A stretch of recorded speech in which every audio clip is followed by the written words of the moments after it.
এটা হচ্ছে মুহররম মাস। খুতবাগুলোর নিয়ম হলো সমসাময়িক বিষয় নিয়ে খুতবা প্রস্তুত করা, এটাই হচ্ছে আদব বা সুন্নাহ, এটাই হচ্ছে শিষ্টাচার। তো সেই সুবাদে যদিও কথা বলার মতো বহু বিষয় থাকে, কিন্তু সময়ের উপযোগী হিসেবে যেহেতু এটা মুহররম মাস এবং আজকে হচ্ছে মুহররম মাসের 8 তারিখ, আর 2 দিন পর হচ্ছে ইয়মে আশুরা, আমরা আজকে খুতবায় মূলত এই আশুরার দিন সংক্রান্ত কিছু বিষয় নিয়ে আলোচনা করব, যদিও এই বিষয় সম্পর্কে আমাদের যথেষ্ট জ্ঞান রয়েছে। তো মুহররম মাস সম্পর্কে তেমন কিছু বলবো না, কারণ মুহররম মাস সম্পর্কে আমরা বিগত খুতবাগুলোতে হয়তো অনেক কিছুই জেনেছি। এই মুহররম মাস হচ্ছে আল্লাহ সুবহানাহু ওয়া তাআলার নির্ধারিত 4টি যেই নিষিদ্ধ হারাম মাস রয়েছে তার একটি। এই সম্পর্কে আপনি সূরা তাওবা 9 নম্বর সূরা 36 নম্বর আয়াতের তাফসীর পড়ে তাতে আপনি বিস্তারিত পেয়ে যাবেন। বুখারী ও মুসলিমে এই হাদিস রয়েছে যে রাসূলুল্লাহ সাল্লাল্লাহু আলাইহি ওয়াসাল্লাম বলেছেন 4টি মাস হচ্ছে প্রসিদ্ধ সম্মানিত মাস, হারাম মাস বলা হয়। যেই মাসগুলোতে হারাম বা সম্মানিত হওয়ার মূল কারণ হলো কোনো মুসলিম ন্যায়সঙ্গতভাবে এই 4 মাসের কোনো একদিন যুদ্ধ শুরু করতে পারবে না। কাফেরদের সাথে যে জিহাদ যুদ্ধ করার একটা বিধান রয়েছে দিনের জন্য, সেটা এই হারাম মাস চলে আসলে সেই মাসে কোনো মুসলিম অস্ত্র ধারণ করতে পারবে না। তবে কাফেরদের পক্ষ থেকে যদি আক্রমণ শুরু করে দেওয়া হয় তখন আর মুসলিমের এই বিধান থাকবে না, তখন তারা প্রতিহত করতে পারবে। তো হারাম মাস হচ্ছে মুহররম। হারাম মাস যেমন ছিল জিলকাদা এবং জিলহজ, আরেকটা হচ্ছে রজব মাস যেটা রমজানের 1 মাস আগে আসে। এই মুহররম মাসের আরেকটা বড় বৈশিষ্ট্য হলো হাদিসে এই মাসকে আল্লাহর মাস বলা হয়েছে। একটা হাদিসের বৈশিষ্ট্য, রাসূলুল্লাহ সাল্লাল্লাহু আলাইহি ওয়াসাল্লাম মুহররম মাসের সিয়াম উল্লেখ করতে গিয়ে তিনি বলেছেন শাহরুল্লাহিল মুহররম, তার মানে মুহররম মাসটিকে আল্লাহর মাস বলে সম্বোধন করা হয়েছে। আর এটা আমরা প্রত্যেকেই জানি, যেই জিনিস আল্লাহর সাথে নামকরণ করা হবে বা আল্লাহর নামের সাথে জুড়ে যাবে, সেটা যা কিছু হোক তার মর্যাদা বেড়ে যাবে। যেমন এই ঘরগুলোকে বাইতুল্লাহ বলা হয়, আল্লাহর নামের সাথে লেগে যাওয়ার কারণে মসজিদের মর্যাদা সব থেকে বেশি। পৃথিবীতে বহু কিতাব আছে, কিন্তু সব থেকে শ্রেষ্ঠ কিতাব কোনটি? কিতাবুল্লাহ, আল্লাহর কালাম, যেটা কোরআনুল কারীম, ওটা কিতাবুল্লাহ হওয়ার কারণে এর মান সব থেকে বেড়ে গেছে। তেমনি রাসূলদের মর্যাদা কেন বেশি? তারা হচ্ছেন নবীউল্লাহ বা রাসূলুল্লাহ, আল্লাহর রাসূল বা আল্লাহর নবী, এই জন্য তাদের মান মর্যাদা সব থেকে বেশি। ঠিক সময়ের মাঝে রমজান মাসও রয়েছে, জিলকদ মাসও রয়েছে, কিন্তু মুহররম মাসটিকে আল্লাহর মাস বলে সম্বোধন করা হয়েছে। এই জন্য মুহররম মাসের মর্যাদা অনেক বেশি বেড়ে গেছে। তো মুহররম মাসের মধ্যে আরেকটা বৈশিষ্ট্যপূর্ণ বিষয় হলো যে এই মাসে একটা দিন রয়েছে যেটা হচ্ছে 10ই মুহররমের তারিখ। হাদিসে এই দিনটিকে ইয়মে আশুরা বলা হয়েছে। কোরআন এবং হাদিসে যখন কোনো শব্দ প্রয়োগ করা হয় তখন এটা ওই বিষয়ের মান মর্যাদাকে বাড়িয়ে দেয়। তো যেহেতু হাদিসে সরাসরি 10 তারিখকে আশুরা বলা হয়েছে, যদিও আশুরা ওই আশুরা থেকে প্রত্যেক মাসেই কিন্তু 10 তারিখ থাকে। যেমন সফর মাসেও 10 তারিখ আসবে, রবিউল আউয়াল মাসেও 10 তারিখ থাকবে, জিলকদ মাসেও 10 তারিখ ছিল। কিন্তু জিলহজ মাসের 10 তারিখের একটা নাম হলো ইয়ৌমুন নাহার বা ইয়ৌমুল আযহা, বিশেষ একটা নাম। শাওয়াল মাসের 1 তারিখকে বলা হয় ইয়ৌমুল ফিতর। মানে ইসলামে বেশ কিছু দিন আছে যেই দিনকে খাসভাবে নামকরণ করা হয়েছে সম্মান দেখানোর জন্য। ঠিক মুহররমের 10 তারিখ অন্য মাসের 10 তারিখের মতো না, এজন্য মুহররমের 10 তারিখে আশুরা শব্দ দিয়ে পরিচিত করে দেওয়া হয়েছে, যাতে করে এই দিনটি আমাদের নজরে থাকে, এই দিন সম্পর্কে যেন আমরা জানি, এই দিনের সম্মানকে যেন রক্ষা করে চলি। সেই জন্য হাদিসে এই দিনকে একটা বিশেষ নাম দেওয়া হয়েছে, এটা হচ্ছে ইয়মে আশুরা। তা আমরা এই ইয়মে আশুরা সম্পর্কে আজকের খুতবায় কিছু দিক আপনাদের কাছে তুলে ধরব। আমাদের বিদ্যা বুদ্ধি কম, তবে আমরা আমাদের বড় শেখদেরকে এবং আমাদের সালাফদের অনুসরণ করে যেটা দেখতে পাচ্ছি, আপনি যদি আল্লাহ সুবহানাহু ওয়া তাআলার এই দিনগুলো নিয়ে একটু চিন্তা ভাবনা করেন তার মানে 365 দিন হচ্ছে এক বছর। এই এক বছরের মাঝে 365 দিনকে যদি আপনি এক একটা দিনকে নিয়ে ভাবেন, তাহলে আপনি দেখতে পাবেন এই 10 তারিখ, মুহররমের 10 তারিখের মতো পৃথিবীতে একটা দিনও আপনি খুঁজে পাবেন না। কোন দিক থেকে? সম্মানের দিক থেকে। কোন দিক থেকে? আলোচনার দিক থেকে। কোন দিক থেকে? বাড়াবাড়ি করা হয়েছে সেই দিক থেকে। মানে 3 দিক থেকে ইয়মে আশুরা আলোচিত বিষয়। এটা ব্যক্তিগতভাবে সম্মানিত, মানে এই দিনটা আসলে সম্মানিত একটা দিন, কিন্তু এই দিনটাকে নিয়ে সবচেয়ে বেশি বাড়াবাড়ি করা হয়েছে। আবার পৃথিবীর ইতিহাসে এই দিনের সাথে বহু ঘটনা জড়িত রয়েছে, যেটা একটা আশ্চর্যজনক ব্যাপার। আরেকটা আশ্চর্যজনক বিষয় আপনাকে বলে দেই, আশুরার এই দিনটি সম্মানের দিক থেকে ইব্রাহিম আলাইহিস সালামের মতো। কিভাবে জানেন? ইব্রাহিম আলাইহিস সালাম আর মুহাম্মদ সাল্লাল্লাহু আলাইহি ওয়াসাল্লামের মধ্যে পার্থক্য হলো, মুহাম্মদ সাল্লাল্লাহু আলাইহি ওয়াসাল্লাম সম্মানিত, যেটা আমরা সবাই জানি। তিনি এই পৃথিবীতে এবং পরকালে দুই জায়গাতেই সম্মানিত হবেন, কিন্তু মুহাম্মদ সাল্লাল্লাহু আলাইহি ওয়াসাল্লামের সম্মানকে সবাই মেনে নেয়নি, শুধু আমরা মুসলিমরা মেনে নিয়েছি। কিন্তু ইব্রাহিম আলাইহিস সালাম তিনি এমন এক ব্যক্তি যার সম্মানকে স্বীকার করে ইহুদিরা, খ্রিস্টানরা, মক্কার মুশরিকরা অস্বীকার করে, আর মুসলিমরা তো স্বীকার করে। তার মানে ইব্রাহিম আলাইহিস সালাম পুরো পৃথিবীর মধ্যে এমন একজন পার্সন যাকে সব ধর্মের আল্লাহর প্রদত্ত যতগুলো মানে কিতাব নাজিল হয়েছে, এই আহলে কিতাব এমনকি পৃথিবীর অর্ধেক মানুষ ধরে নেন বা 1/2-3 মানুষ ইব্রাহিম আলাইহিস সালামকে সম্মান করে। কত বড় একটা ব্যাপার যে যাকে ইহুদিরা পর্যন্ত সম্মান করে, কারণ ইহুদিদের দাদা হচ্ছেন ইব্রাহিম আলাইহিস সালাম, নাসারাদের পরদাদা হলেন ইব্রাহিম আলাইহিস সালাম, আমাদের মুসলিমদের রাসূল হচ্ছেন ইব্রাহিম আলাইহিস সালাম। এমনকি মক্কার মুশরিকরা যার ধর্মের দাবিদার ছিল, তারা বলতো মিল্লাত আবিনা ইব্রাহিম, তারা ইব্রাহিম আলাইহিস সালামের ধর্মের অনুসারী ছিল। মক্কার লোকেরা দাবি করত।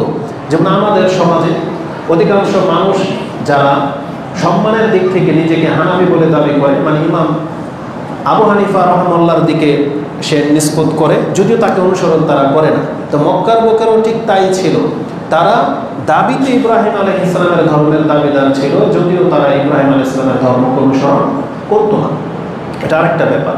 তো ইব্রাহিম আলাইহিস সালামের মর্যাদা যদি আপনি বোঝেন, তাহলে দেখতে পাবেন ইয়মে আশুরা বা মুহররমের 10 তারিখের মর্যাদাও ঠিক তার মতোই।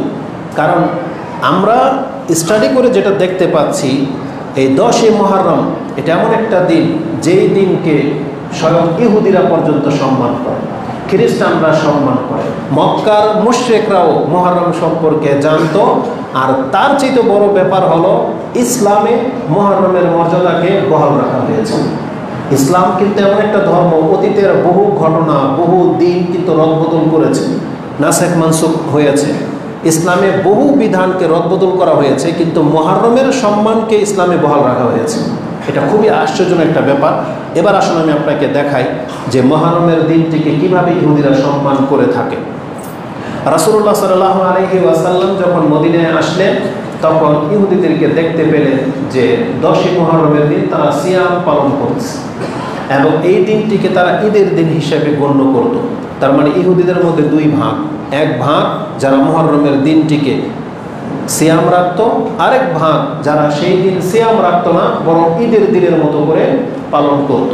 এই হাদিসটি আপনি পেয়ে যাবেন ইমাম মুসলিম তার সিয়ামের অধ্যায়ে কোট করেছেন 2550 নম্বরে, এবং বুখারীতে হাদিসটি 30 নম্বর অধ্যায়, সিয়ামের অধ্যায় 2005 নম্বর হাদিসে আপনি পেয়ে যাবেন। আবি মুসা ক্বালা কানা ইয়াউমে আশুরা, ইয়মে আশুরা এটা এমন একটা দিন ছিল, ইয়াউমান তুআজ্জিমুহু আল ইয়াহুদ ওয়ান নাসারা, এই দিনটিকে ইহুদি এবং নাসারারা সম্মান করত। আর ওয়াতাত্তাখিযুহু ঈদান, এবং ইহুদিরা এই দিনটিকে ঈদের দিন হিসেবে গণনা করেছিল। আরেকটা বর্ণনা আসছে তাউদ্দুহু আল ইয়াহুদ ঈদান, মুহররমের 10 তারিখে ইহুদিরা ঈদের দিন হিসেবে পালন করত। ফাকাল রাসূলুল্লাহ সাল্লাল্লাহু আলাইহি ওয়াসাল্লাম, কিন্তু রাসূল আমাদেরকে বলেছেন তোমরা ঈদ পালন করবে না, বরং তোমরা সুমুহু আনতুম, তোমরা বরং সিয়াম পালন করবে। তাহলে আমরা সিয়াম পালন করবো, এটা আমাদের আমল একটু পরেই আসবে। কিন্তু এই হাদিস থেকে আমরা যেটা জানতে পারলাম সেটা হলো 10ই মুহররম এই দিনটি ইহুদিদের কাছে ঈদের দিন সমতুল্য। কেন? এটারও কারণ আছে। রিজন কি?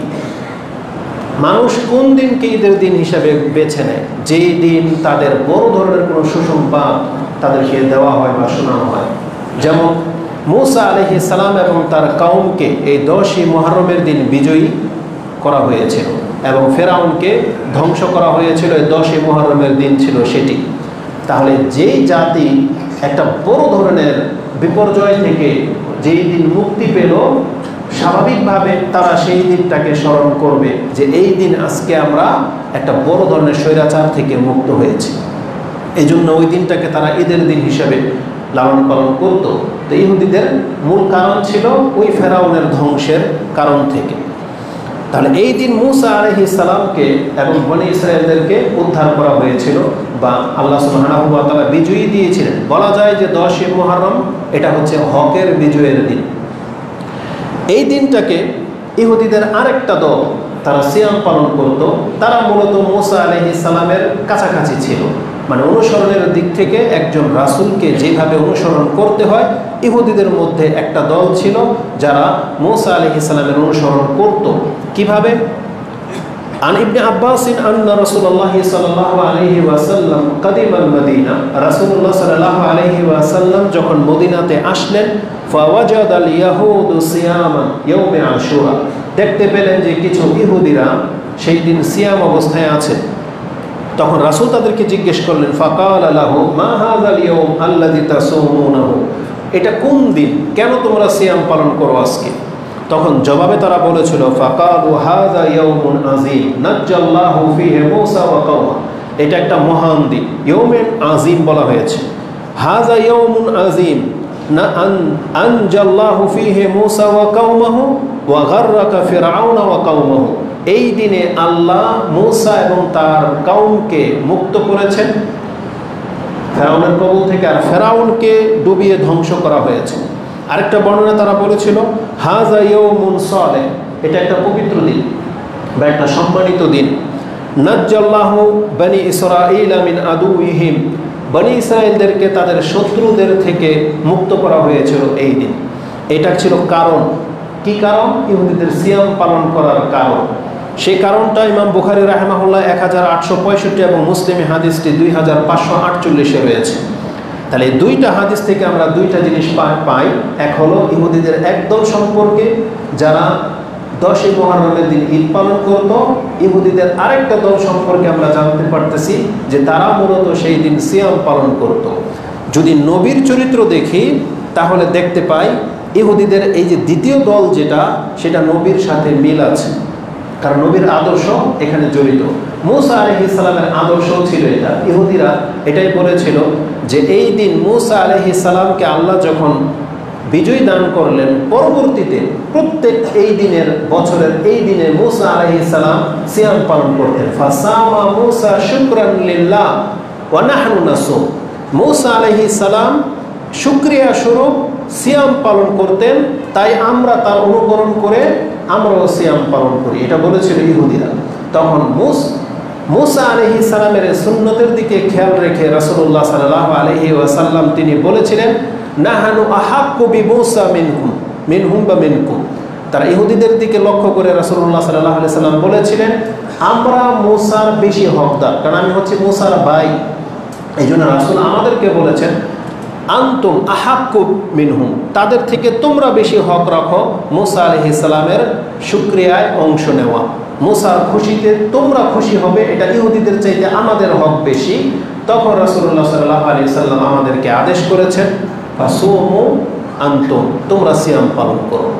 এই জন্য আমাদেরকে রাসূলুল্লাহ সাল্লাল্লাহু আলাইহি ওয়াসাল্লাম, এটা ছিল মূলত মূসা আলাইহিস সালামের সুন্নাহ, এই 10ই মুহররমের সিয়াম পালন করা, যে আদেশ স্বয়ং রাসূল আমাদেরকে করেছেন।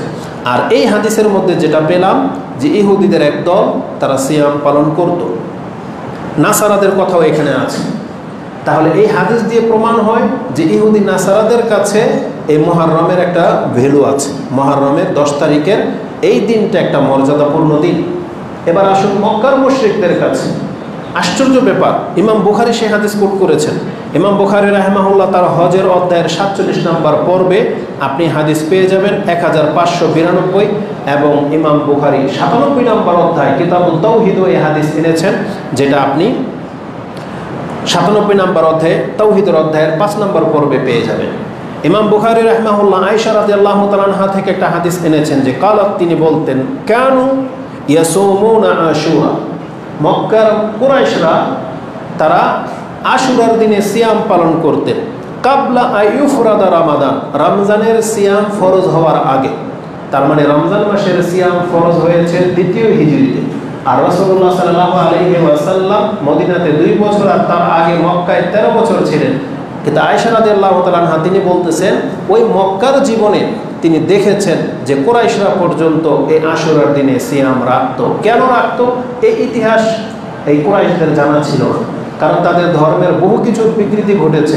কিন্তু বাপদাদার সূত্র থেকে তার মানে বোঝা যাচ্ছে যে ইব্রাহিম আলাইহিস সালামের যে দিন, এতে এই মুহররমের সিয়ামের ব্যবস্থা ছিল, যেটা মক্কার লোকেরা পেয়েছে। কিন্তু কেন, তার কারণ তারা জানতো না, স্বয়ং রাসূল জানতো না যে এই মুহররম মাসের কেন সিয়াম রাখতে হতো।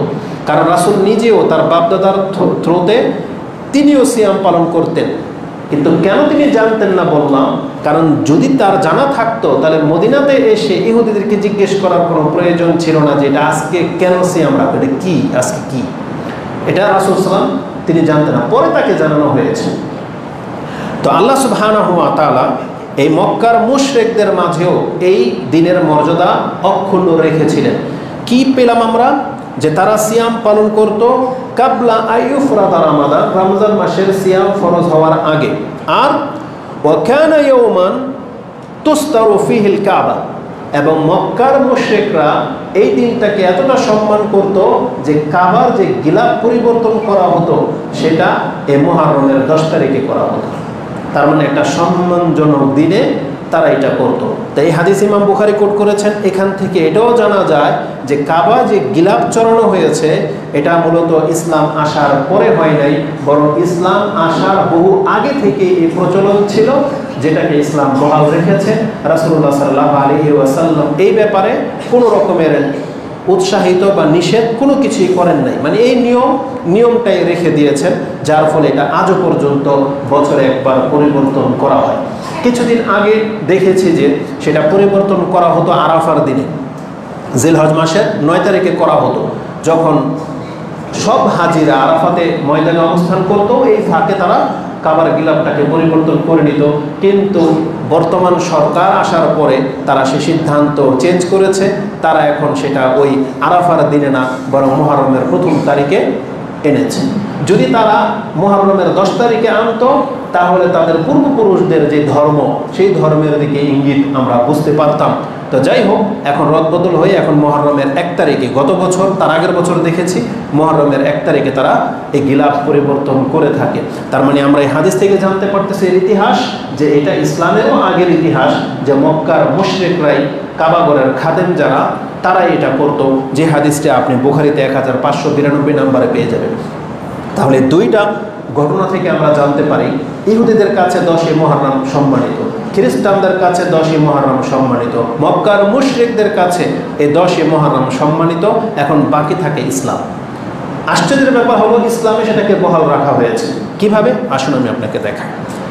এই দিনটিতে সিয়াম রাখার বড়ই গুরুত্ব রয়েছে।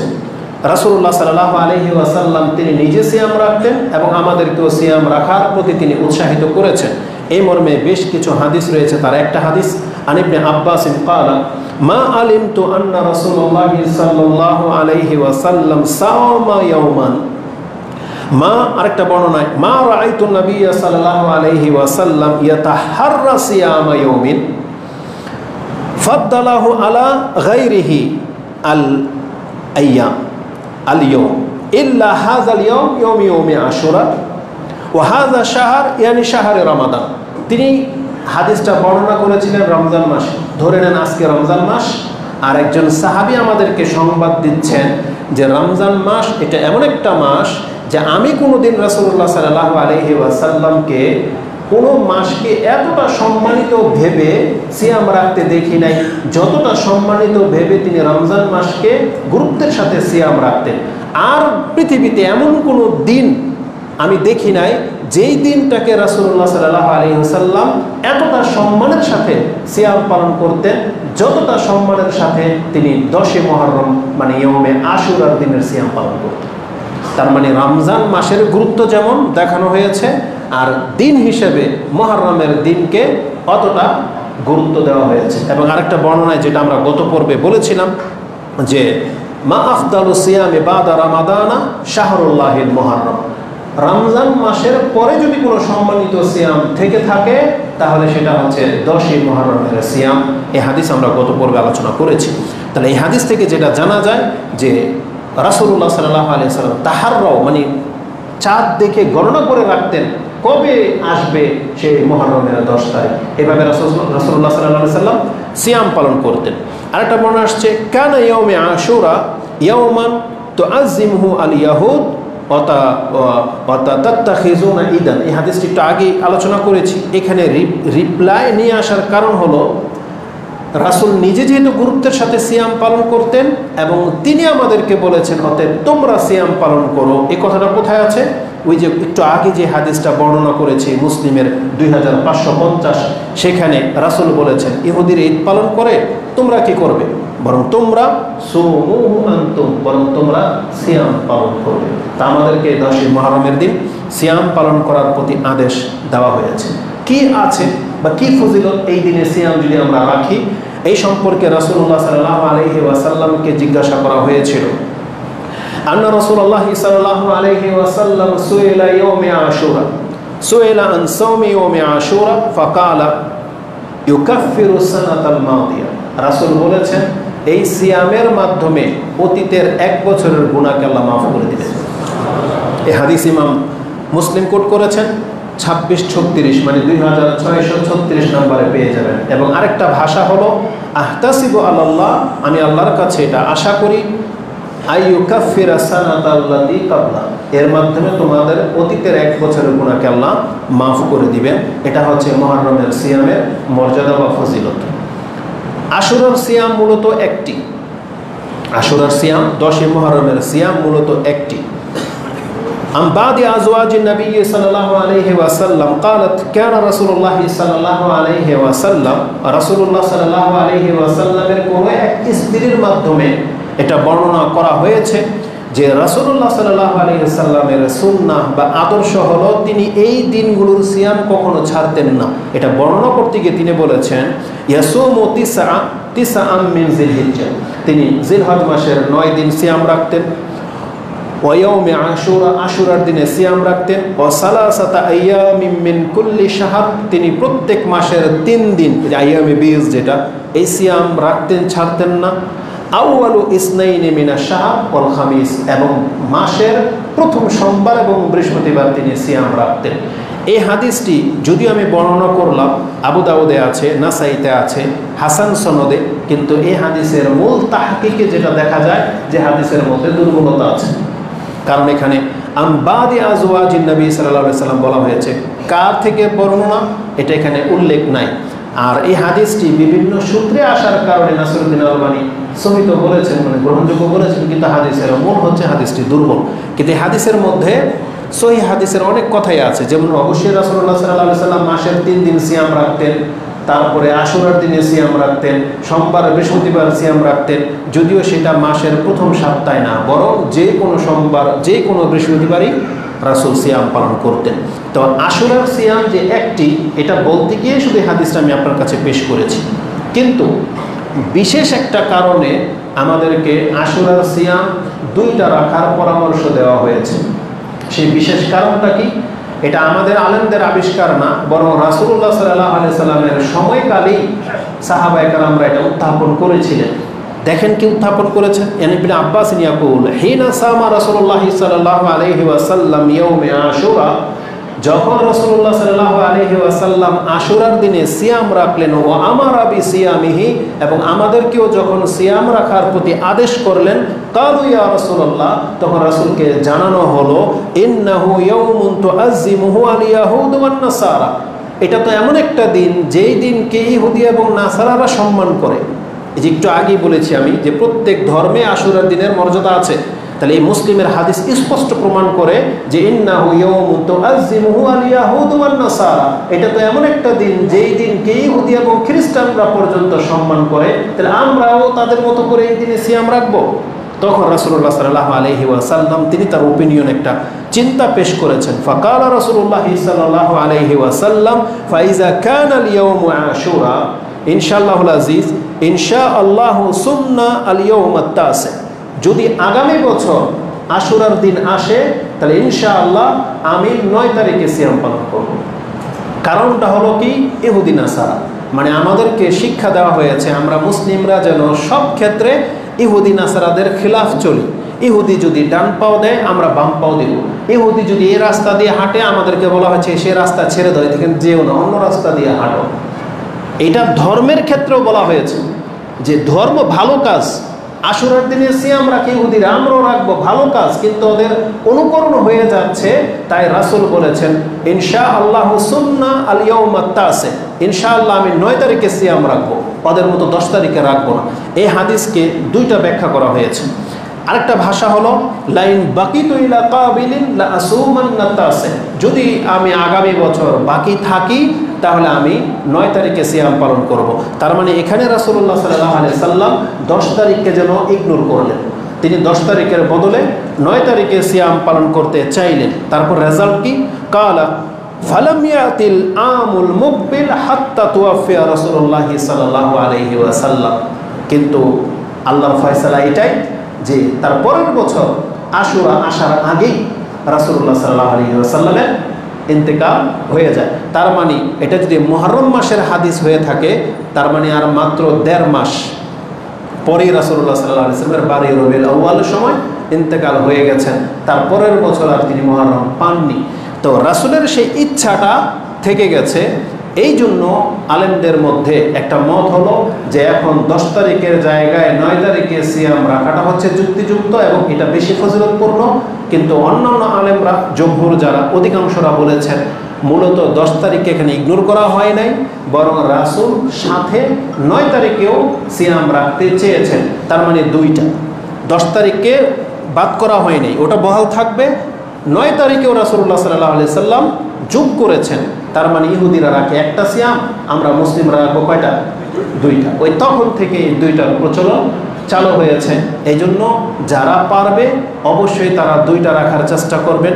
একান্ত না পারলে অন্তত পক্ষে 10ই মুহররমের দিন তো আপনি সিয়াম রাখার চেষ্টা করবেনই, কেননা একটা সিয়াম রাখলে আপনার 1 বছরের অতীতের পাপকে আল্লাহ মাফ করে দেবে। এবং এই সম্পর্কে আরও ওলামাদের ফতোয়া দেখলাম, তারা বলেছেন কেউ যদি 9 তারিখে রাখতে না পারে, মিস্টেক হয়ে যায়, তাহলে সে 10 এবং 11 তারিখে রাখবে। তবে উত্তম হলো 9 এবং 10 তারিখ যদি রাখে। তো সেই হিসাবে আমাদের বাংলাদেশের হিসাবে আজকে কত তারিখ বললাম? 8। তার মানে আজকে রাত্রে সেহরি খেয়ে কালকে শনিবার এবং রবিবার এই 2 দিন আমরা সিয়াম পালন করব। আল্লাহ আমাদেরকে জন্য তৌফিক দান করেন, আমিন। আর যে ব্যক্তি শনিবার দিন মিস্টেক হয়ে যাবে তাহলে সে রবি আর সোমবার রাখবে। আর কেউ যদি চায় যাদের সোমবার দিন সিয়াম রাখা পসিবল বা সুন্নাহ এই আমল করে থাকেন, তাহলে আপনার জন্য উত্তম পয়েন্ট হলো 9-10 তারিখ মুহররমের সিয়াম আর সোমবার দিন সোমবার হিসেবে সিয়াম। তাহলে শনি রবি সোম যে আমরা যারা পারবো ইনশাআল্লাহ আমরা এই 3 দিন সিয়াম পালন করার চেষ্টা করব। এটা ছিল আজকের এই খুতবার মূল বিষয়, যেটা আমাদের ইসলামের সাথে যেই কথাগুলো মুহররমের সাথে সঠিক বলে আমরা জানি এতটুকু আপনার কাছে বর্ণনা করে দিলাম। কিন্তু মুসলিমদের মধ্যে একটা বাতিল দল আছে যাদেরকে আমরা খারিজি হিসেবে জানি, তারা ইসলামের এই বিধিবিধান নেয়নি, তারা রাসূলুল্লাহ সাল্লাল্লাহু আলাইহি ওয়াসাল্লামের আদর্শের উপরে বহাল থাকেনি, তারা নিজেরাই একটা ধর্ম বানিয়ে নিয়েছে যাদেরকে আমরা শিয়া হিসেবে জানি। শিয়ায় খারেজি রাফেজা যারা, তারা এই ধর্মের মধ্যে অনেক বেশি বাড়াবাড়ি করেছেন। মুহররমের সাথে সম্পর্ক হলো মুসা আলাইহিস সালামের ঘটনা, সিয়ামের সম্পর্ক আমলের দিক থেকে, আর ঘটনাটা ছিল মুসা আলাইহিস সালামকে কেন্দ্র করে। পরবর্তীতে আল্লাহ সুবহানাহু ওয়া তাআলার সিস্টেম বা তকদির অনুযায়ী এই 50 হিজরিতে কাছাকাছিতে কারবালাতে একটা ঘটনা ঘটে যায়, যেটা ওই মুহররমের 10 তারিখেই ঘটেছিল। যেটা রাসূলুল্লাহ সাল্লাল্লাহু আলাইহি ওয়াসাল্লামের পরিবার মানে আহলে বাইতের সাথে একটা নির্মম ঘটনা ঘটে গেছে হুসাইন রাদিয়াল্লাহু তাআলা আনহু এবং তার পরিবারের সাথে। এটাও ঘটেছে এই মুহররমের 10 তারিখ। আর ঘটিয়েছে শিয়ারাই, ইরাক ইরানের লোকেরাই করেছে। কিন্তু পরবর্তীতে এরা নিজেরা সেটাকে একটা আনুষ্ঠানিকতার রূপ দিয়েছে। তারা নিজেরা অপরাধ করে এবং জাতির কাছে উল্টা মায়াকান্না দেখাচ্ছে যে আমরা শোকাহত, কিন্তু ওরা নিজেরাই হুসাইন রাদিয়াল্লাহু তাআলা আনহুকে এবং তার পরিবারকে শহীদ করেছে, হত্যা করেছে, যেটার বর্ণনা আমরা সবাই জানি। আমি শুধু একটা নুকতা আপনার কাছে পেশ করে দিতে চাই, কারণ আমাদের অধিকাংশ মুসলিমরা যারা ধর্মচর্চা করেন না, যারা শুধু মিডিয়া দেখেন, যারা ওই শিয়াও চিনেন না কোন কালারের হয়, যারা ওহাবি চিনেন না আজ পর্যন্ত, তারা শুধু ওই যে কান পড়া শুনে শুনে মসজিদের মেম্বর থেকে যা বলা হয়, বিষাদ সিন্ধু বই থেকে যা আপনাকে জানানো হয়, আজকে অধিকাংশ মসজিদে শুধু এটাই টপিকস থাকবে, ইয়াজিদ কাফের কিনা কাফের না, ইয়াজিদ বিন মুয়াবিয়াকে কাফের বলা হবে কি হবে না, এটাই হবে মূল টপিকস। কিন্তু হক হলো আমাদেরকে ওটা চর্চার জন্য বলা হয় নাই, বরং ইসলামের একটা মূলনীতি আছে। সেটা কি? শোক মাতম করা ইসলামে হারাম। শোক মাতম করা কি ইসলামে হারাম। যদি কোনো ব্যক্তি শোক পালন করতে চায়, একজন পার্সনকে শুধু সে অনুমতি দেওয়া হয়েছে, একজন পার্সন, সে হলো মহিলা, আর সে শোক পালন করবে তার স্বামীর জন্য বাস। আর না হয় আরেকজন পার্সনকে অনুমতি দেওয়া হয়েছে, ওই মহিলাই যে শোক পালন করবে তার পিতামাতার জন্য মাত্র কয়দিন? 3 দিন। আর স্বামীর জন্য করবে কয়দিন? 4 মাস 10 দিন। শুধু এই মহিলাকে শোক পালন করার অনুমতি দেওয়া হয়েছে সবার জন্য 3 দিন, আর স্বামীর জন্য 4 মাস 10 দিন। এছাড়া কোনো পুরুষের কোনো শোক নাই। পুরুষকে আল্লাহ শোক পালন করার জন্য পৃথিবীতে সৃষ্টি করে নাই, বরং রাসূলুল্লাহ সাল্লাল্লাহু আলাইহি ওয়াসাল্লামের মেয়ের জামাই যিনি যুন্নুরাইন উসমান রাদিয়াল্লাহু তাআলা আনহার ইতিহাস যেটা আপনি জানবেন, যেই দিন রাসূলুল্লাহ সাল্লাল্লাহু আলাইহি ওয়াসাল্লামের মেয়ে মারা যায় উসমান রাদিয়াল্লাহু তাআলা আনহু, সেই দিন তার আর এক স্ত্রীর ঘরে, তার মানে তারা সহবাস করেছে, অন্য স্ত্রীর ঘরে তিনি ছিলেন। তার মানে বোঝাতে চাচ্ছি পুরুষদের জন্য কোনো শোক নাই, ইসলামে বিধান রাখাই হয়নি যে পুরুষ শোক পালন করবেন না, বরং মহিলাদের জন্য হচ্ছে শোক, সেটা হচ্ছে সবার জন্য 3 দিন, আর নিজের স্বামীর জন্য সে 4 মাস 10 দিন। এছাড়া ইসলামে আর শোক মাতম বলে কিছু নাই। এখন এই শিয়াদেরকে যারা চিনেন না, তাদেরকে চিনানোর জন্য একটা যুক্তি আপনার কাছে পেশ করি। হাসান হোসাইন নিঃসন্দেহে আমাদের কাছে সম্মানিত ব্যক্তি। কতটা সম্মানিত? রাসূলুল্লাহ সাল্লাল্লাহু আলাইহি ওয়াসাল্লাম বলেছেন, আল্লাহ আমি হাসান হোসেনকে ভালোবাসি, তুমি হাসান হোসেনকে ভালোবাসো, এবং যারা হাসান হোসেনকে ভালোবাসবে আল্লাহ তুমি তাদেরকেও ভালোবাসবে। আর এইভাবে দোয়া করেছে রাসূলুল্লাহ সাল্লাল্লাহু আলাইহি ওয়াসাল্লাম। যখন তখন চুমা খাইতেন এবং বলতেন এই 2টা হলো পৃথিবীর 2টা ফুল। রাসূল বলেছেন এই হাসান হোসেন হচ্ছে পৃথিবীর 2টা রাইহান, রাইহানাতান, 2টা ফুল হচ্ছে হাসান হোসেন, যেটা বুখারীতে হাদিস আপনি পেয়ে যাবেন, তিরমিজিতে আছে। তাহলে তার সম্মান রাসূলুল্লাহ সাল্লাল্লাহু আলাইহি সাল্লাম বলেছেন এই 2টা আমার ছেলে, রাসূলের সন্তান বলেছেন রাসূলুল্লাহ সাল্লাল্লাহু আলাইহি সাল্লাম, এবং তারা হবেন জান্নাতের সর্দার যুবকদের। এমন ব্যক্তিত্বের সাথে যা করেছে নিঃসন্দেহে আমরা ব্যথিত। কিন্তু আমাদের যে যুক্তি সেটা পেশ করব, যদি হাসান রাদিয়াল্লাহু তাআলা আনহু এবং হুসাইন রাদিয়াল্লাহু তাআলা আনহুর মৃত্যুর দিন যদি শোক পালন করার দিন হয়ে থাকে, তাহলে তাদের চাইতেও সম্মানিত ছিলেন, যেটা আমাদের সালাফ বা আমাদের মানহাজ বলে, তাদের চাইতে সম্মানিত হলেন তাদের পিতা আলী রাদিয়াল্লাহু তাআলা, যার মাধ্যমে তারা দুনিয়াতে এসেছে। এবং আলী রাদিয়াল্লাহু তাআলা আনহুর মর্যাদাকে এটা সবাই আমরা জানি। রাসূলুল্লাহ সাল্লাল্লাহু আলাইহি সাল্লাম বলেছেন আমি আলী, আমি যা আলী তা, এইভাবে রাসূলুল্লাহ সাল্লাল্লাহু আলাইহি সাল্লাম ব্যক্ত করেছেন। এবং রাসূল সাল্লাল্লাহু আলাইহি সাল্লাম আলী হাসান হোসেনকে এক চাদরে নিয়ে ঘিরে নিয়েছিলেন যে এটা হচ্ছে আমার পরিবার, এতটা সম্মান দিয়েছেন। আমাদের মানহাজ হলো আলী রাদিয়াল্লাহু তাআলা আনহুর চাইতে সম্মানিত ওসমান, তার চাইতে সম্মানিত ওমর, তার চাইতে সম্মানিত আবু বকর সিদ্দিক রাদিয়াল্লাহু তাআলা। এটা হচ্ছে আমাদের সালাফদের মানহাজ। তাহলে হাসান হোসেন যেমন সম্মানিত, আলী রাদিয়াল্লাহু তাআলা সম্মানিত, ওসমান এবং ওমর রাদিয়াল্লাহু তাআলা ঠিক তেমন সম্মানিত। কিন্তু মুসলিমদেরকে যদি জিজ্ঞেস করেন, হোসেন রাদিয়াল্লাহু তাআলাকে কারবালাতে 10ই মুহররমের দিন হত্যা করা হয়েছে, তার পিতাকেও তো একদিন হত্যা করা হয়েছিল। আলী রাদিয়াল্লাহু তাআলাকে হত্যা করা হয় নাই, শহীদ করা হয় নাই? ওসমান রাদিয়াল্লাহু তাআলাকে শহীদ করা হয় নাই? ওমর রাদিয়াল্লাহু তাআলা আনহুকে শহীদ করা হয় নাই, বরং ওমর রাদিয়াল্লাহু তাআলা আনহুর ঘটনাটা তো আপনার এতটা কলিজাতে আঘাত করবে এই রকমের নজির পৃথিবীতে ইতিহাসে ঘটে নাই। কোথায় ঘটেছে? ফজরের সালাতে, এমন জায়গায় যেখানে দাঁড়িয়ে রাসূল সাল্লাল্লাহু আলাইহি ওয়াসাল্লাম সালাত আদায় করতো, রাসূলের নিজের মসজিদ, নিজের মেহরাবের মধ্যে ওমর রাদিয়াল্লাহু তাআলা আনহুকে নামাজ অবস্থায় শহীদ করা হয়েছে। এটা কত বড় ঘটনা! যিনি ছিলেন ইসলামের সবচেয়ে হেফাজতের একটা জায়গা, যাকে বলা হয়েছে ফিতনার দরজা, যিনি টিকে থাকলে আজকে মুসলিম জাতি ফিতনা থেকে বেঁচে যেতে পারত, তাকে ভেঙে দেওয়া হয়েছে। তাকে হত্যা করার মাধ্যমে পুরো মুসলিম বিশ্বকে ফিতনায় ফেলে দেওয়া হয়েছে। এটা কত বড় ঘটনা ঘটেছিল! মুসলিম কি বলতে পারবে সেই দিনটা কবে ছিল? বলেন, কয়জন ব্যক্তি জানে যে ওমর রাদিয়াল্লাহু তাআলা আনহুকে কবে হত্যা করা হয়েছে? এটা কয়জন ব্যক্তি জানে? আলী রাদিয়াল্লাহু তাআলা আনহুকে কবে হত্যা করা হয়েছে, সেই দিনটি কবে ছিল, কোন মাসে ছিল, কয়জন ব্যক্তি জানে? তার মানে এটা বলে দিয়ে আমি প্রমাণ করতে চেয়েছি, আজকে শিয়ারা হোসাইন রাদিয়াল্লাহু তাআলা আনহুর দিনকে নিয়ে যেই বাড়াবাড়িটা করা হয়, এটাই হলো তাদের গুমরাহির সুস্পষ্ট প্রমাণ। কারণ হক যদি হতো তাহলে হকের দাবি ছিল প্রত্যেকের মৃত্যু নিয়ে তারা শোক করত, প্রত্যেকের মৃত্যুর দিন নিয়ে চর্চা করত, শুধু একটা দিনকে কেন? তার মানে বোঝা যাচ্ছে এটার সাথে ওদের ধর্মীয় ব্যাপার আছে, এটার সাথে ইসলামের কোনো সম্পর্ক নেই। শুধু আমি আপনাকে নোট জানিয়ে দিই, যেটা আমরা ইতিহাস থেকে জানতে পারতেছি, ওমর রাদিয়াল্লাহু তাআলা আনহুকে হত্যা করা হয়েছিল 24শে জিলহজ। 24শে জিলহজ, দেখেন জিলহজ মাস, এটা হচ্ছে হারাম মাস। আমি খুবই আশ্চর্য হয়েছি যে বিষয়টা কতটা সেন্সিটিভ। দেখেন, প্রায় সাহাবে কেরামদেরকে হত্যা করা হয়েছে সব নিষিদ্ধ সময়।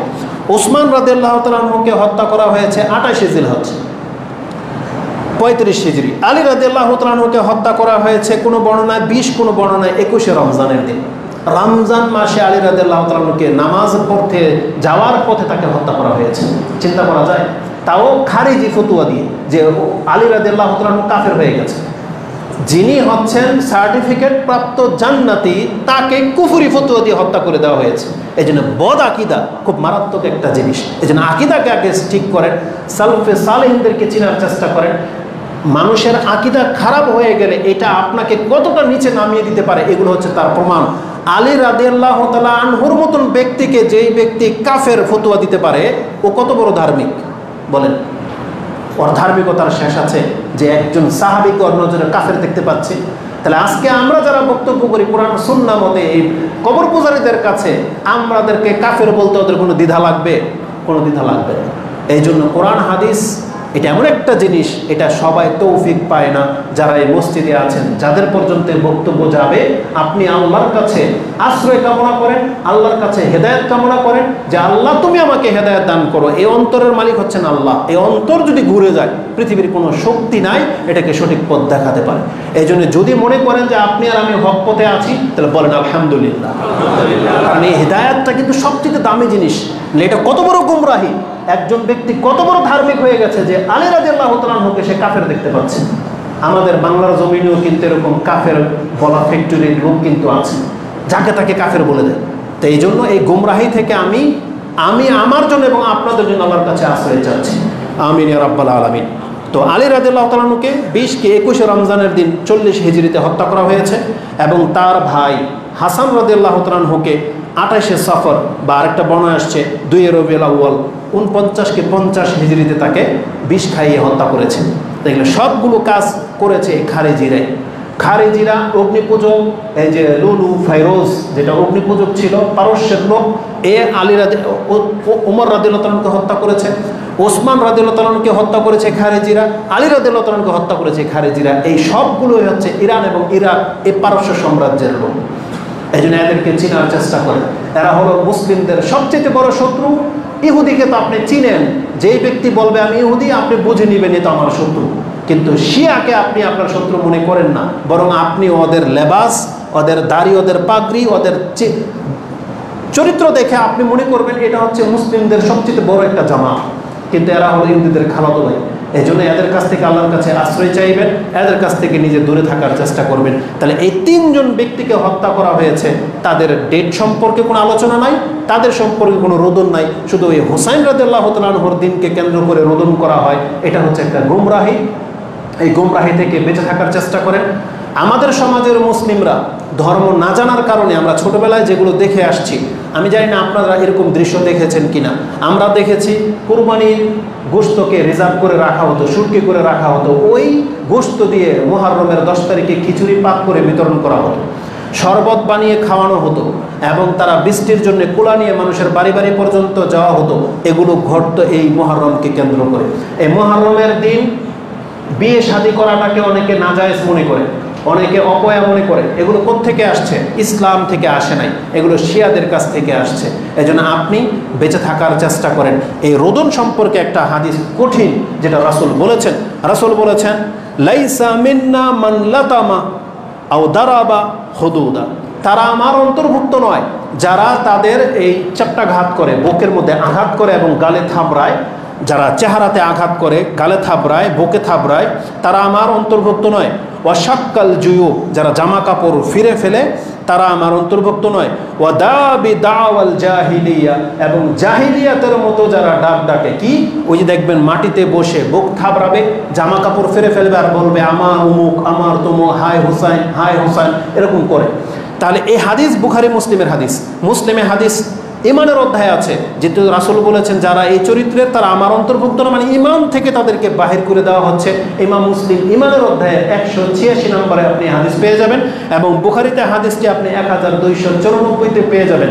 এত স্পষ্ট হাদিস থাকা সত্ত্বেও আজকে আমরা বহু মুসলিম মহিলাদেরকে দেখি, তার সন্তান মরে গেলে ঠিক সেইভাবে সে তার জামা কাপড় ছিঁড়ে ফেলে, তাকে কেউ 2-4 জন ধরে রাখতে পারে না। অথচ ইসলাম আমাদেরকে শিক্ষা দিয়েছেন এইভাবে রোদন করা জায়েজ নাই। এটাকে রোদন বলা হয়। যে চোখের পানি হলো কান্না, কিন্তু চোখের পানির সাথে মুখের শব্দ আর শরীর যদি তাতে অংশ নেয়, এটা হচ্ছে রোদন। সেটা কি? শুধু চোখ কাঁদবে, অন্তর ব্যতীত হবে, এটা জায়েজ এবং ভালো, কারণ রাসূল বলেছেন এটা হচ্ছে রহমত। কিন্তু চোখের পানির সাথে যদি জবান খুলে যায় আর যদি শরীরের অংশ নেয়, মানে দাবরা দাবরি করেন, তাহলে এটা হচ্ছে রোদন। আর এটা যে করবে, রাসূল বলেছেন সে আমার উম্মতের অন্তর্ভুক্ত না। এটা একবারে কঠিনভাবে রাসূলুল্লাহ সাল্লাল্লাহু আলাইহি সাল্লাম নিষেধ করে দিয়েছেন। আর এই হাদিস আপনারা জানেন। এবার শিয়াদেরকে চেনার চেষ্টা করেন, যারা রোদন্ত করে করে জামা কাপড় ছিঁড়ে ফেলে, চাকু দিয়ে নিজের শরীরের উপরে আঘাত করতে থাকে, যেটা আল্লাহ সুবহানাহু ওয়া তাআলার বিধানের খেলাফ। এই জন্য এই সমস্ত শিয়াদেরকে চেনার চেষ্টা করবেন। আর সংক্ষিপ্তভাবে কারবালাতে যে ঘটনা ঘটেছিল, ইবনু জিয়াদ, তার সাথে কি আচরণ করা হয়েছে আমি 2টা হাদিসের নাম্বার বলে দিই, যাতে করে আপনার মনের প্রশান্তি আসবে। হুসাইন রাদিয়াল্লাহু তাআলা আনহুকে কিন্তু তাকে শুধু হত্যাই করা হয় নাই, তার কল্লাটা পর্যন্ত আলাদা করে নেওয়া হয়েছে। এত কঠিনভাবে তাকে হত্যা করা হয়েছে। এই ইবনু জিয়াদ, তার টিম, হুসাইন রাদিয়াল্লাহু তাআলা এবং তার পরিবারের প্রত্যেকের কল্লাগুলোকে কেটে তার সামনে জমা করা হয়েছিল।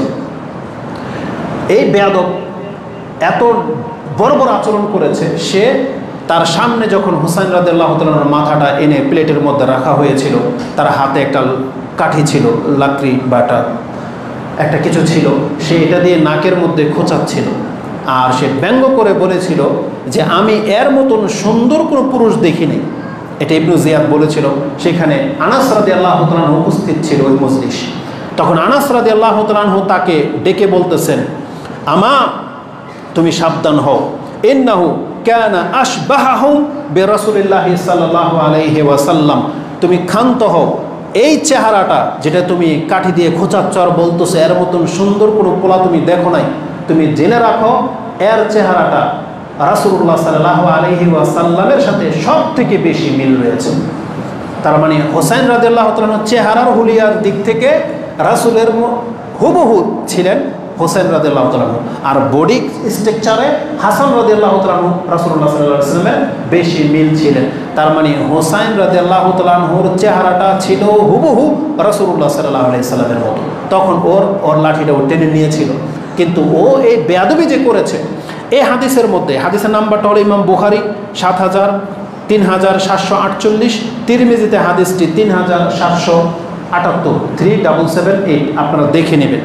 এই হাদিসের মধ্যে এমন কিছু নুক্তা বলে দেওয়া হয়েছে যেটা আজকে বলতে গেলে আর উপায় থাকবে না, শুধু এতটুকু নুক্তা বলে দিই। আনাস হচ্ছেন একজন সাহাবী, আর তার সামনে আরেকজন সাহাবী, বরং রাসূলের ছেলের সাথে এই আচরণ করা হচ্ছে। তিনি কিন্তু তখন অস্ত্র বের করে নেন নাই, তিনি কিন্তু অস্ত্রটা বের করে জিয়াদের কল্লাটাকে তখন কিন্তু উড়িয়ে দেন নাই, কারণ তখন ইবনু জিয়াদ হচ্ছে শাসক পক্ষের লোক, শাসক পক্ষের লোক। এই জন্য কোনো হুজুর বা কোনো আলেমের সামনে কোনো একটা এমন ঘটনা ঘটবে, সেখানে সে উপস্থিত থাকবে, তাই বলে যে সে অস্ত্র বের করে সে নেতাকে সে মেরে দেবে, এটা সালাফদের মানহাজ না। আনাস রাদিয়াল্লাহু তাআলা আনহু যদি চাইলে যে আমাকে মেরে ফেলা হোক, মেরে ফেলা হোক, তা আমি ইবনে জিয়াদকে ছাড়বো না। আনাস রাদিয়াল্লাহু তাআলা আনহু কিন্তু এই কাজটা করেন নাই, বরং তিনি সতর্ক সাবধান করে দিয়েছেন, কারণ যেহেতু রাষ্ট্রপক্ষের লোক তাদের সাথে সে পেরে উঠবে না, এই জন্য শুধু সতর্ক সাবধান করে দিয়েছেন যে এটা কিন্তু রাসূলের চেহারার সাথে সবচেয়ে বেশি মিল, তার সাথে কিন্তু এই বেয়াদবি তুমি করবা না, এটা করেছেন, যতটুকু পেরেছেন বাধা দিয়েছেন। পরবর্তীতে এই ইবনু জিয়াদের সাথে আল্লাহ কি করেছেন, এই ইবনু জিয়াদ এবং তার পুরো টিমকে কিন্তু পরবর্তী আরেকটা দল এসে হত্যা করেছিল, এবং ইবনু জিয়াদ এবং তার লগের একটাকে কিন্তু আস্থা রাখা হয়নি, তাদেরও কল্লা কিন্তু কাটা হয়েছিল, এবং প্রত্যেকের কল্লাগুলোকে ইরাকের একটা মসজিদের নাম হচ্ছে রাহাবা, সেই জায়গাতে জমা করা হয়েছিল। ওমারা ইবনু ওমায়ের একজন তাবি, তিনি বলতেছেন যেই দিন এই ঘটনা ঘটেছিল, ওদের মাথাগুলাকে যখন এক জায়গায় রাখা হয়েছিল, আমি সেখানে উপস্থিত ছিলাম, তখন ফান্তাহাইতু ইলাইহিম ওয়া হুম ইয়াকুল, সেখানকার উপস্থিত লোকেরা চেঁচামেচি করে বলতে লাগলো কাজ্জাত কাজ্জাত। তখন এই কথা শুনে আমি সেখানে যাই, গিয়ে দেখি একটা সাপ, আকরাব যেটা বিষাক্ত একটা সাপ, ওই মাথাগুলোর ভিতরে কোত্থেকে যেন এসেছে, কিছুক্ষণ পর পর এই সাপটা দেখা যাচ্ছে, এসে সেটা ইবনু জিয়াদের নাকের ছিদ্র দিয়ে মস্তিষ্কের ভিতরে ঢুকতেছে, কিছুক্ষণ থেকে আবার বেরোচ্ছে 3-3 বার করে। তারা বলেছিল কাজ্জাত কাজ্জাত। তার মানে এই হাদিসটি আপনি তিরমিজি দেখে নেন, ওটা ছিল 3778, এটা হচ্ছে 3780 নম্বর হাদিস। তার মানে বাস্তবিকই এরও কল্লা কাটা হয়েছিল, এবং আল্লাহ সুবহানাহু ওয়া তাআলার পক্ষ থেকে বিষাক্ত সাপ জমিনেই তার মাথার মস্তিষ্কে কামড়িয়েছে, আর কবরে যা হবে তা তো হবে। তাহলে আমরা অবশ্যই আল্লাহ সুবহানাহু ওয়া তাআলার পাকড়াওকে ভয় করব, এবং শুধু তাদের ইতিহাস জানাটা জরুরি না, শুধু ইতিহাস জেনে থেকে আপনি বসে থাকবেন তা না, বরং রাসূলের শত্রু যারা, রাসূল সাল্লাল্লাহু আলাইহি সাল্লামের আলে বাইতের শত্রু যারা আয়েশা রাদিয়াল্লাহু তাআলা আনহাকে গালি দেয়, যারা ওমর রাদিয়াল্লাহু তাআলা আনহু, আবু বকর রাদিয়াল্লাহু তাআলা আনহুকে গালি দেয়, যারা আমাদের সাহাবা কেরামদেরকে নিয়ে বাজে মন্তব্য করে, তাদের সাথে আমাদের শত্রুতা প্রকাশ্যে এলান করে দিতে হবে, ঘৃণা প্রকাশ করে দিতে হবে। আপনি কি জানেন সাহাবা কেরামদের কত ঘৃণা ছিল ইরাক এবং ইরানের লোকদের প্রতি? বহু পরের ঘটনা, ইবনে ওমর রাদিয়াল্লাহু তাআলা আনহুমাকে জিজ্ঞাসা করা হয়েছে, ইরাকের এক ব্যক্তি যে আমি এহরাম অবস্থায় আছি, আর আমি যদি মশা মারি, তাহলে মশার রক্ত যদি আমার এহরামের কাপড়ে লাগে, তাহলে এটাকে আমার জন্য জায়েজ হবে কি না জায়েজ হবে? তখন ইবনে ওমর কি বলেছেন জানেন? তখন তিনি উপস্থিত লোকদেরকে ডেকে বলতেছেন, ফাকালা উনজুর ইলা হাযা ইয়াসআলুনি আন দামিল বাউদা, তোমরা দেখো এই লোকটার দিকে তাকাও, ইরাকের বাসী, সে আমাকে মশার রক্ত সম্পর্কে জিজ্ঞেস করতে চায়, আর ওদের চরিত্র কি? ওয়াকাদ কাতালু ইবনা নবী আল্লাহ, অথচ এ নবীর সন্তানকে হত্যা করেছে। তার মানে এরা নবীর সন্তানকে হত্যা করেছে, সেই জাতি আমাকে মশার রক্তের হুকুম জিগায়। তার মানে কি তিনি উত্তর তো দেনই নাই, বরং কতটা তিরস্কার করেছে যে তুমি তো সেই অঞ্চলের লোক, যে অঞ্চলের লোকেরা আমাদের নবী মুহাম্মদ সাল্লাল্লাহু আলাইহি ওয়াসাল্লামের ছেলেকে হত্যা করেছ, আর তুমি আমাকে মশার রক্ত সম্পর্কে জিজ্ঞেস করতে চাও। এতটা ঘৃণা তারা করত। এই জন্য আমাদেরকেও সেই ঘৃণাটা রাখতে হবে। যারা রাসূলের পরিবারের সাথে এই আচরণ করেছে, আল্লাহ সুবহানাহু ওয়া তাআলার পক্ষ থেকে তাদের উপরে গজব নাযিল হবে, এবং কিয়ামত পর্যন্ত তারা এই দুনিয়াতে লাঞ্ছিত হবে, এবং পরকালে তারা কঠিন শাস্তির মুখাপেক্ষী হবে। এবং আমরা আল্লাহর কাছে আশ্রয় চাচ্ছি, আল্লাহ এই রকমের জঘন্য কাজ থেকে, এবং মুসলিম হয়ে কোনো মুসলিমের রক্ত যেন আমাদের দ্বারা না ঝরে, আমাদের এই হাতকে আল্লাহ তুমি হেফাজত করো, এবং আমাদের এই রাষ্ট্রকে আল্লাহ বর্বরতা থেকে তুমি হেফাজত করো, যাতে করে আমরা পরিত্রাণ পেতে পারি। আকুলু লিকাউলি হাযা আস্তাগফিরুল্লাহ লি ওয়া লাকুম ওয়া লিসাইরিল মুসলিমিন ফাস্তাগফিরু ইন্নাহু হুয়াল গফুরুর রহিম।